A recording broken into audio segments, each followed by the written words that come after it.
사랑과 은혜가 많으신 하나님, 이 시간 우리를 부르시고 또 하나님을 예배하게 하시니 감사합니다. 이 시간 하나님 말씀을 보기 원합니다. 성령 하나님, 이 시간 조명하여 주사 우리가 하나님의 뜻을 발견하게 하시고 이 땅을 살아가는 동안 더욱 주님 의지하며 주의 은혜임을 고백하며 살게 하여 주옵소서.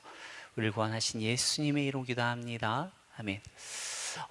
그동안 제가 이제 사사기를 한참 오랫동안 나누었는데요. 이제 사사기에 이어서 룻기를 함께 나누기 원합니다. 사실 저는요, 이 룻기를 하려고 했던 건 아니었고 다른 거를 준비를 하고 있었는데 갑자기 이런 이제 피드백이 들어오는 거예요. 아니, 왜 그동안 사사기 하면서 굉장히 암묵적인 이야기만 하지 않았습니까? 이제 조금 이 암묵적인 이야기 가운데에서도 하나님께서 그런 이스라엘을 포기하지 않으시고 함께 하시고 그들 가운데 일하셨던 이 희망적인 메시지인 이 룻기서도 꼭 좀 해줬으면 좋겠다, 이런 의견이 있어서, 그래서 그래요, 그러면 사사기 기왕 다룬 거 룻기서도 다루고 다음에 이제 제가 하려고 하는 그거를 하면 좋겠다 라는 생각이 들어서 오후 시간에 이제 룻기서를 잠시 다루려고 합니다.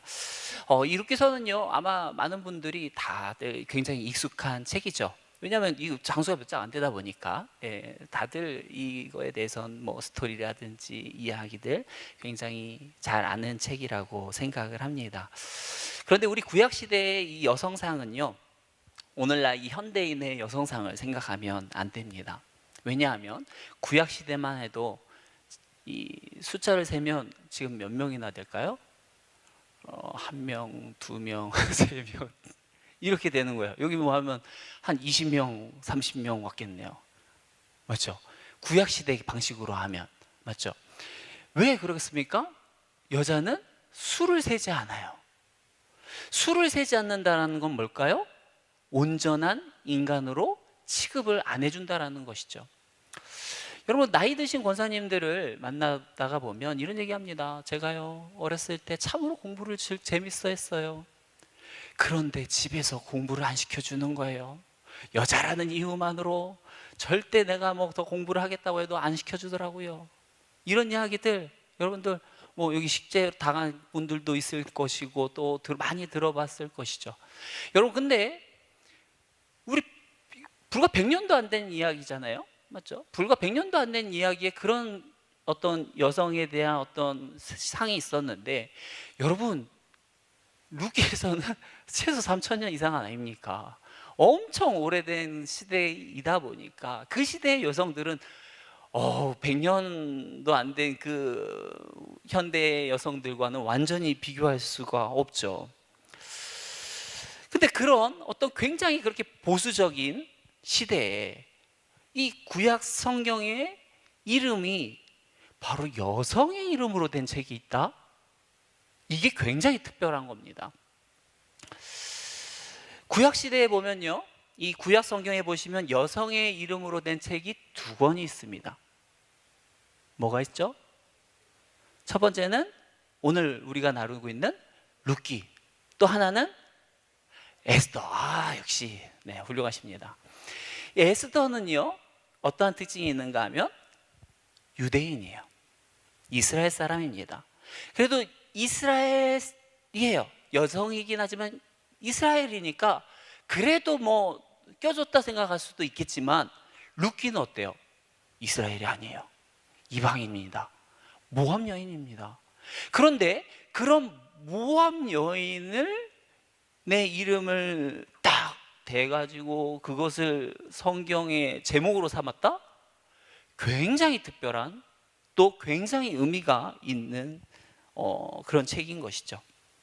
그래서 어떻게 이런 이방 여인이고 또 모압 여인인 이 룻이 어떻게 성경의 어떤 제목이 그 제목의 이름이 주인공이 되었는지 함께 살펴보기 원합니다. 룻기는요, 바로 앞서 말했듯이 사사들이 치리하던 때에 쓰여진 그 성경입니다. 사사기의 특징은 뭐죠?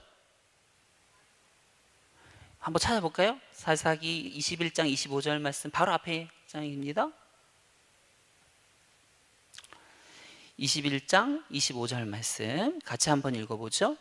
그때 이스라엘의 왕이 없으므로 사람이 각기 자기의 소견에 옳은 대로 행하였더라. 정말 사람이 자기의 마음에 뜻에 오르면 하나님의 뜻이 중요하지 않아요. 자기 뜻에 옳고 그냥 자기 감동이 되면 그냥 그게 맞다고 움직였던 시대, 정말 악한 시대죠.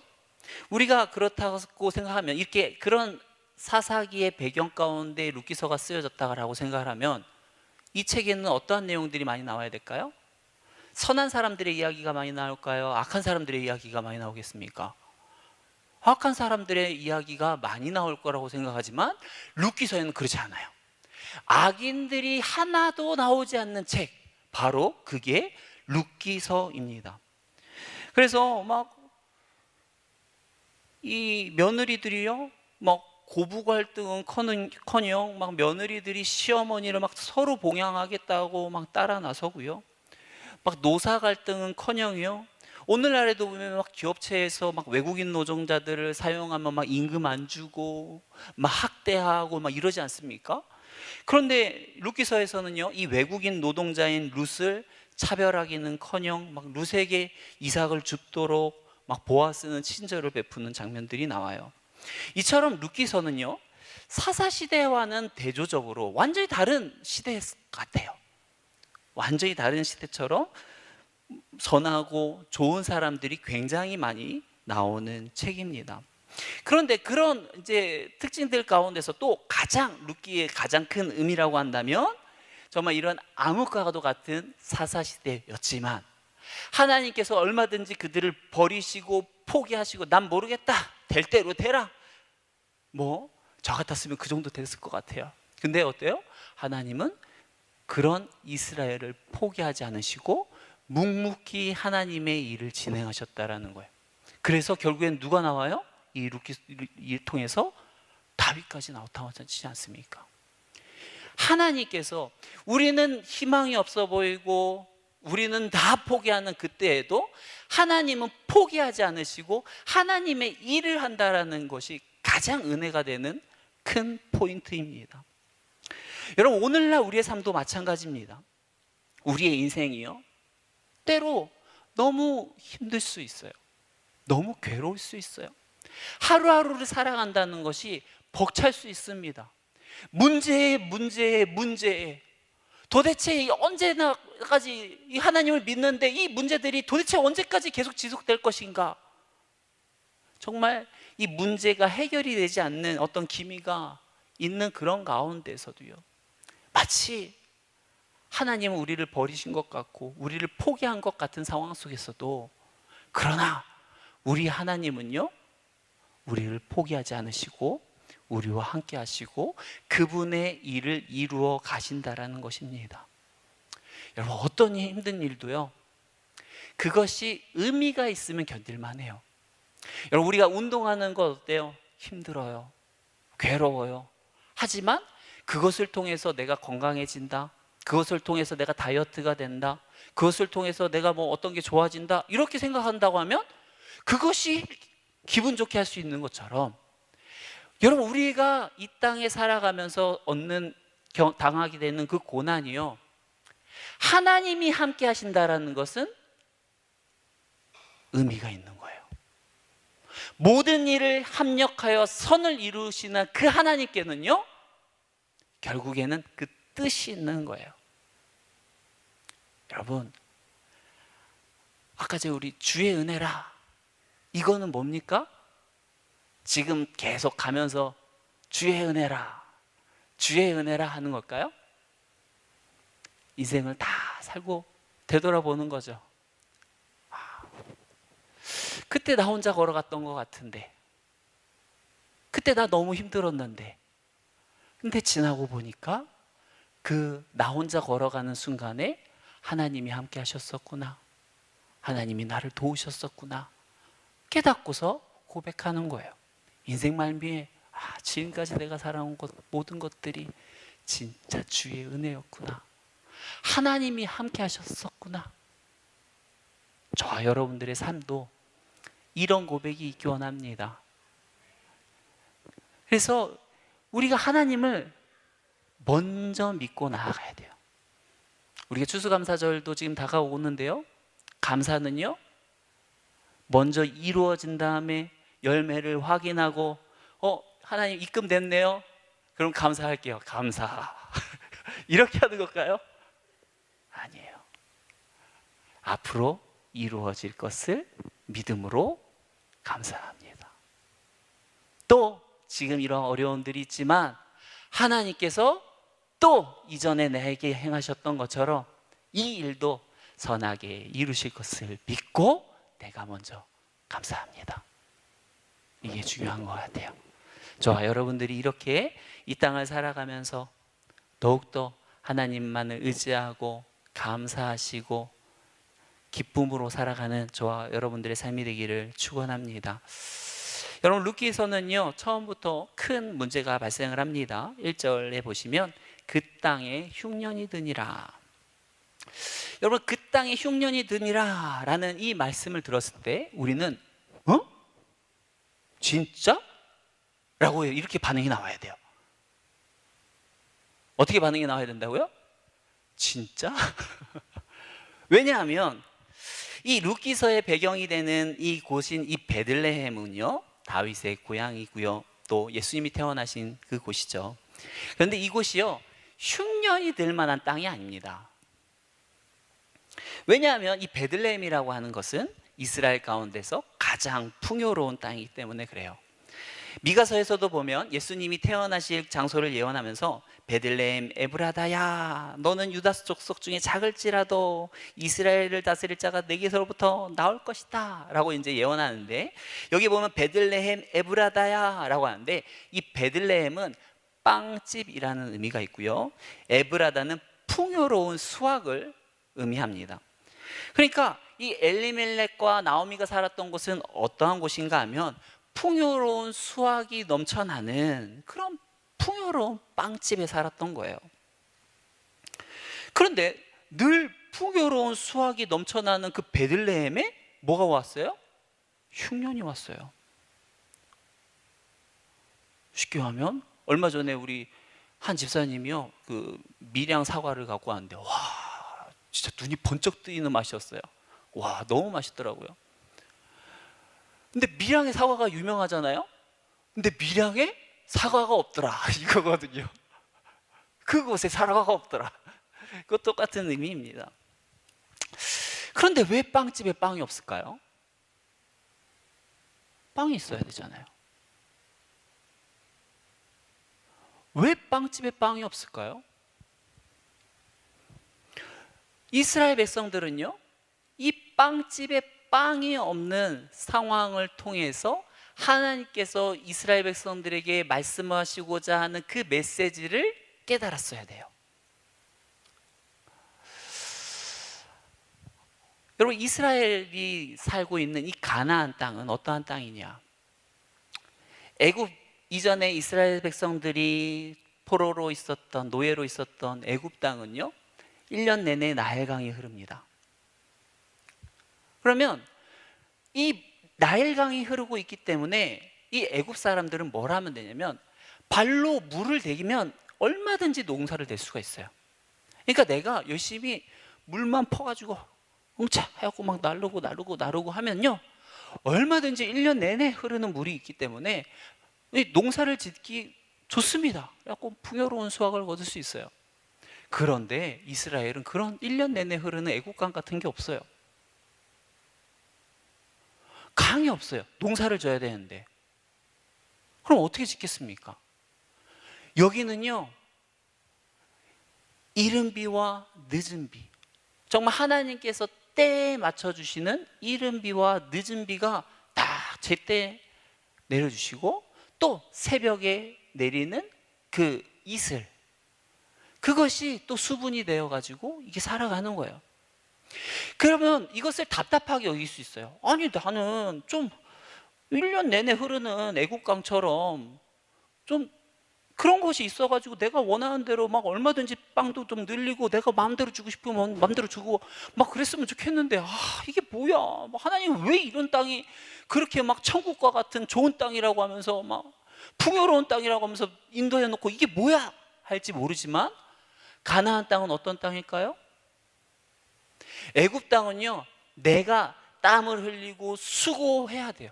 하루 종일 정말 부지런히 돌아다니면서 물을 계속 일고 일어나야 돼. 그냥 정말 이 밭을 위해서 노예로 살아가야 수확물을 얻을 수 있는 곳이에요. 그런데 가나안 땅은 어떤 땅입니까? 하나님을 믿는 믿음 안에서 똑바로 우리가 신앙생활만 잘하면 하나님께서 딱 때에 맞게 이른 비와 늦은 비를 주시고 이슬을 간밤에 새벽마다 주시기만 하면 이거 안 해도 돼요. 굳이 막 이고 다니면서 떼양볕에 막 땀 뻘뻘 흘리고 막 딱 타가지고 막 벅벅 긁어대면서 이거 안 해도 된다고요. 그 남는 시간에 뭐 하면 됩니까? 하나님 찬양하고 말씀 읽고 감사하고 자녀들 신앙교육하고, 그러면 수확은 수확대로 많고 너무너무 좋은 땅이죠. 천국과 같은 땅이죠. 그런데 그런 천국과 같은 땅으로 하나님께서 이스라엘 백성들을 이끌으셨는데 그 땅에 흉년이 들었다는 건 뭐예요? 하늘에서 비가 안 내린다는 거예요. 하늘에서 필요한 때에 비가 안 내려요. 왜 하나님께서 비를 안 내리시겠습니까? 왜 안 내리시겠어요? 결국 주의 뜻대로 안 사니까, 주의 말씀대로 안 사니까. 하나님을 주인으로 섬기고 하나님의 뜻에 살면 하나님께서 그렇게 편안하게 그들이 수고하지 않고도 얼마든지 수확물을 거두면서 살아갈 수 있게 할 텐데, 그게 아니고 제 뜻대로 제 잘났다고 온갖 음란한 짓 우상 섬기고 살아가니까 하나님께서 하늘 문을 닫으시고 네가 이기나 내가 이기나 보자 하는 거죠. 여러분, 이렇게 하나님께서 하늘 문을 잠그시고 우리를 괴롭게 하실 때 우리가 보여야 되는 반응은 무엇이겠습니까? 자, 1번, 하나님이 징계하시니까 괜히 하나님 가까이 했다가는 더 맞을까 봐 얼른 도망간다. 2번째, 하나님께 나와서 자기의 죄를 회개하고 뉘우친다. 여러분, 뭐가 정답이겠어요? 당연히 2번이죠. 이럴 때 깨달아야 되는 거예요. 이게 영적인 분별력이에요. 이렇게 당연히 어떤 빵집이 넘쳐나야 하는 빵집에 빵이 없다라는 것은 우리가 주의 뜻대로 살지 못했구나. 정말 이 레위기나 민수기에 보면 축복과 저주가 나오지 않습니까? 축복은 뭐예요? 하나님의 뜻대로 살면 하나님께서 복을 주시겠다. 저주는 뭐예요? 너희가 하나님의 뜻대로 배반하고 살면 너희에게 저주를 내리겠다는데 지금 저주가 임하고 있잖아요. 그러면 그것을 통해 자신들을 분별해서 주의 뜻이 무엇인지 나아가야 되는 것이죠. 그런데 나오미의 가족들은 어떻게 합니까? 문제에 직면하지 않아요. 하나님께 회개하지 않습니다. 하나님한테 무릎 꿇지 않습니다. 그리고 어떻게 해요? 그냥 이동해요. 여기 농사가 안 되네? 다른 데로 바로 이동합니다. 여러분, 근데 이게요, 꼭 이들의 나쁜 점이라고만은 할 수는 없어요. 왜냐하면 그 당시 사람들이 취하는 방식입니다. 예를 들면 아브라함이 애굽 땅에 간 것이나 이삭이 그랄 땅으로 간 것이나 야곱이 그의 가족들과 고센 땅으로 간 것이나, 이 사람들이요, 먹고 살기가 어려우면 그냥 다른 땅으로 막 이동하는 것들은 좀 어떻게 보면 그들의 어떤 모습이라고 생각할 수도 있어요.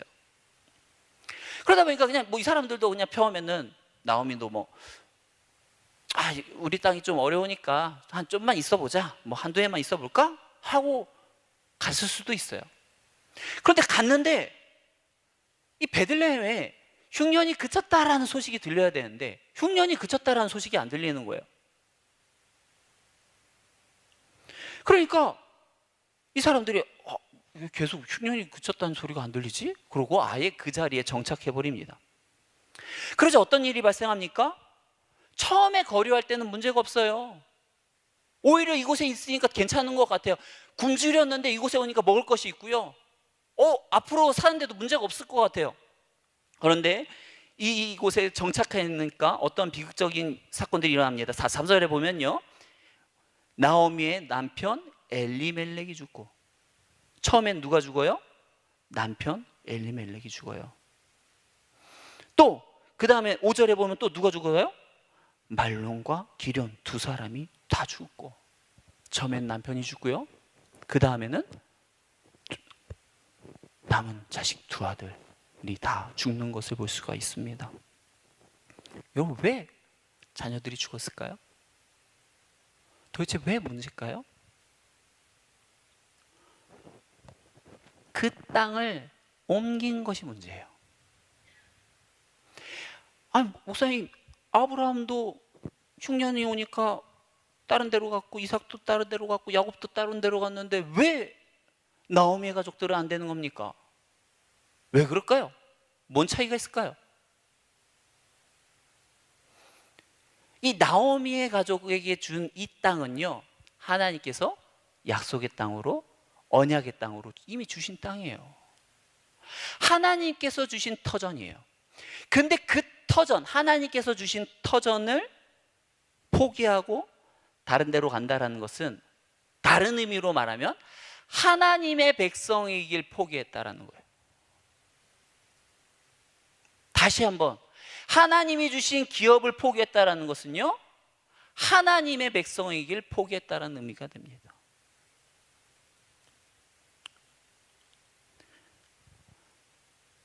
그래서요, 여러분, 사람들은요 얼마든지 다른 곳으로 갈 수가 있어요.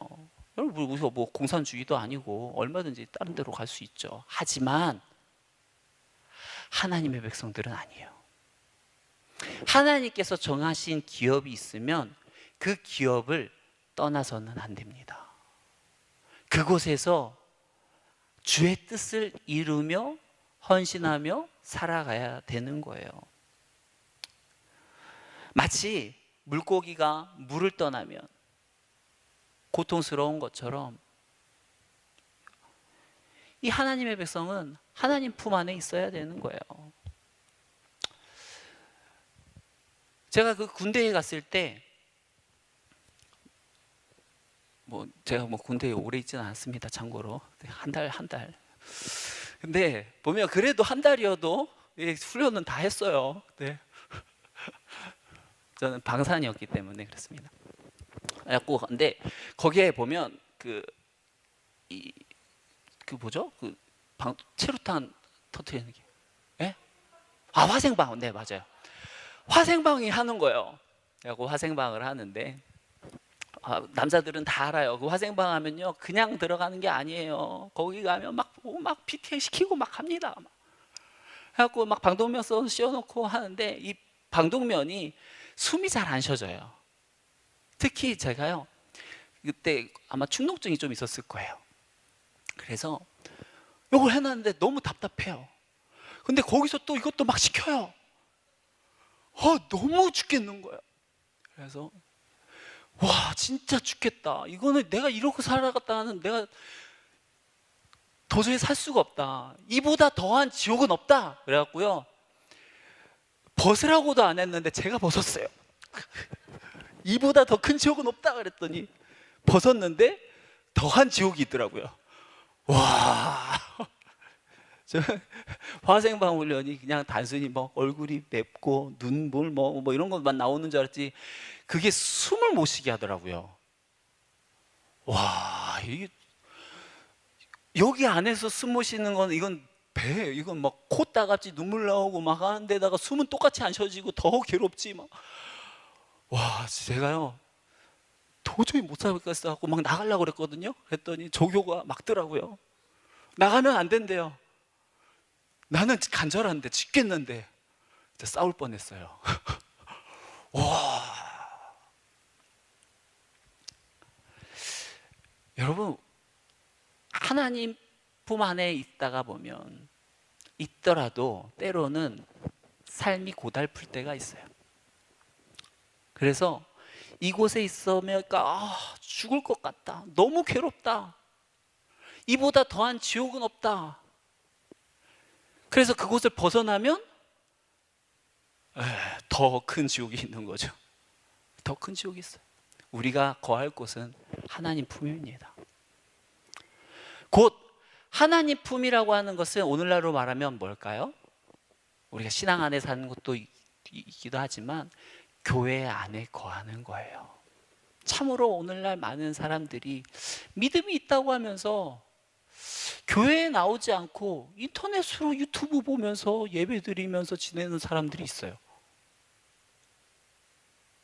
자기가 좋아하는 어떤 설교를 들으면서 그냥 거기에서 만족해가지고 그냥 지내는데, 여러분, 왜 교회로 나와야 될까요? 왜 하나님께서 집에서 인터넷으로도 충분히 좋은 설교를 들을 수 있고, 요새 뭐 다니엘 기도에 나오면 좋은 강사 목사님부터 시작해서 많이 나오는데 왜 그런 거로 충족하지 않고 꼭 이렇게 예배 자리에 나와가지고 그래야 될까요? 그렇게 안 드리고 그냥 집에서 온라인으로 드리면은 여기 헌금바구니 돌려도 눈치 안 봐도 되고 그럴 텐데 왜 그럴까요? 여러분, 교회는 공동체예요. 나 혼자서 이 세상을 이겨낼 수 없습니다. 같이 해야 돼요. 하나님께서 우리를 공동체로 묶어주신 이유는 우리 혼자서는 이겨낼 수가 없기 때문이에요. 물론 유튜브로 이겨낼 것 같죠? 하지만 그것으로는 안 돼요. 그것으로는 안 돼요. 또 하나님께서 뭐예요? 제자를 삼으라고 그랬어요. 다음 세대를 키워야 되고요. 하나님의 일을 해야 된다라는 거죠. 그런데 그저 그냥 나 혼자만 이러면 마치 그 이스라엘의 강 가운데 갈릴리가 있고 사해가 있잖아요. 갈릴리는 살아있는 바다고 사해는 죽은 바다죠. 왜요? 갈릴리는 흘려보내니까, 받은 것을 계속 흘려보내니까. 은혜 받은 것들을 셀을 통해서 자꾸 전달하고 은혜 나누고 흘려보내니까 건강하고, 사해는 계속 받기만 하면은 나는 은혜 충만하고 믿음 충만하고 성령 충만한 줄 아는데 받기만 하면 그것이 죽음의 바다가 되는 거예요. 우리는 나와야 됩니다. 교회로 나와야 돼요. 뭐 불편할 수도 있고 뭐 부담이 될 수도 있지만 교회로 나와야 되고, 또한 힘이 들고 속도 썩고 해도 우리 다음 세대 위해서 헌신하고 봉사하고 해야 되는 겁니다. 저와 여러분들이 이런 주의 뜻을 기억하시고 주의 뜻대로 이 땅에서 승리하며 살아가는 저와 여러분들이 되기를 축원합니다. 네, 이 시간 같이 기도하겠습니다. 사랑과 은혜가 많으신 하나님, 우리가 이 땅에서 주의 뜻을 헤아리기 원합니다. 왜 어려움이 찾아왔는가? 그저 불평하고 원망하고 나아가기보다 하나님의 뜻을 찾게 하시고 정말 모든 것이 주의 은혜임을 우리가 고백할 수 있는 자들 되게 하여 주옵소서. 더욱더 교회에 충성하게 하시고 더욱더 교회를 위해 헌신 봉사할 수 있는 믿음의 우리 백성들 될 수 있게 하여 주옵소서. 우리를 구원하신 예수님의 이름으로 기도합니다. 아멘.